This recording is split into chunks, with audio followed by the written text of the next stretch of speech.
When you're doing the keyword research for your videos, is it better to target keywords that have really high search volume every month, but thus also have a lot of competition? Or should you go for like the little keywords that almost no one is searching for, but you can potentially rank first for that? Which one's better? We'll talk about that coming up.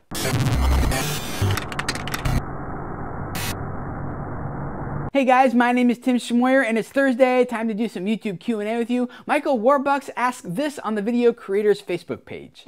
When using YouTube's keyword search tool, is it better to use the competitive searches with 500,000 monthly search volume or the non-competitive searches around 500 monthly searches or less? Great question, Michael. I have a couple thoughts on that, but before I get into the actual answer, a couple of preliminary thoughts is one, the YouTube keyword suggestion tool, I actually don't find it that useful. I mean, it's okay for some things and it gives me like a really rough idea, but for those of you who don't know, you can kind of go there, see what the monthly search volume is for different queries and keywords on YouTube. I've actually found that the keyword planner tool in AdWords actually works a lot better. I've already given you guys a tutorial of how that works and how to use it. You can click right here to go check that out. But the downside to that tool is that it shows you search volume on Google, not necessarily on YouTube, and people do search both sites very differently than the other. It works great if you're making a video for YouTube that you want to show up in Google results. So I use it just to get a very rough idea, very rough estimate for what people are searching for. The second preliminary thought is that it's not quite as necessary to be like really accurate with your keyword research. And what I mean by that is Google is getting very good at finding synonyms and knowing what the meaning or the intent is, rather than just doing like a direct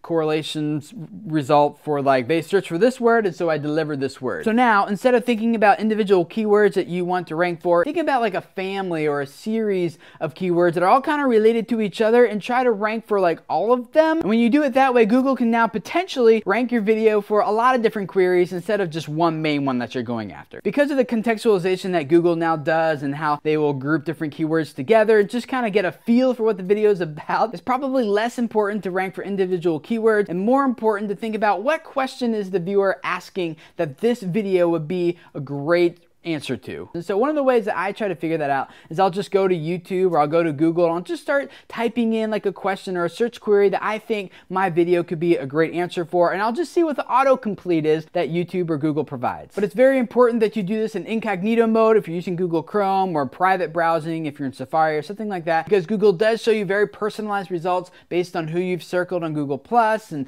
search queries you've done in the past, and trying to figure out like what it is you're actually going for. Searching in incognito mode or private mode will actually give you just the raw data that's like not influenced by any of those other factors. And then I'll craft my video's title, description, and tags based on what I've kind of discovered there and what the top ranking results are and how they phrase their thing based on the questions that are being asked, rather than starting with just the keywords. But to answer your question, is it better to get into competition with all the queries that have high search volume every month, or into the little queries that don't get much love but you could actually potentially rank #1 for? And in my opinion, it depends on what you're doing. If you're making a video here on YouTube and you're trying to target like a video that actually is getting like a ton of views and you just want to show up as a related video and try to kind of get the runoff views, there are many people who do that very, very successfully, not by copying the title or the description or the tags, but by looking at this video and saying, what is the idea behind this video that is making it very popular and very successful, and how can I replicate that in my video that's also going to be related to this video, and title it and position it in a way that's unique, but that if someone who's interested in this video, the popular one, might then also be interested in my video. Like, that's one strategy if you want to go for like the big boys, the high search volume query. But that whole game is kind of hit or miss depending on how much watch time you can send to your video within the first week of it being published. We talked more about how to dominate the related videos on YouTube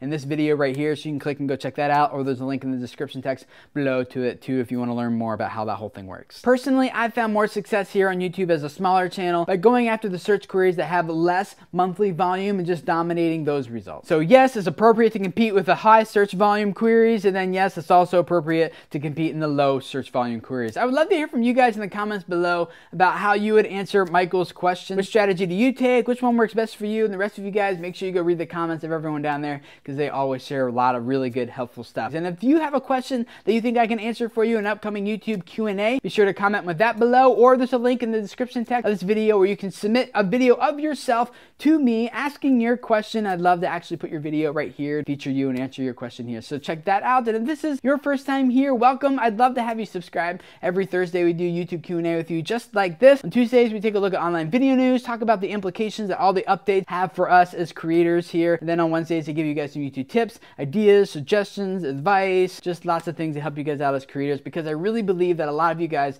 have messages that can really change the world and influence people's lives if those people could just hear and discover what you have to say. So thank you for letting me be a part of that. Subscribe, and I'll see you guys again next week. Bye.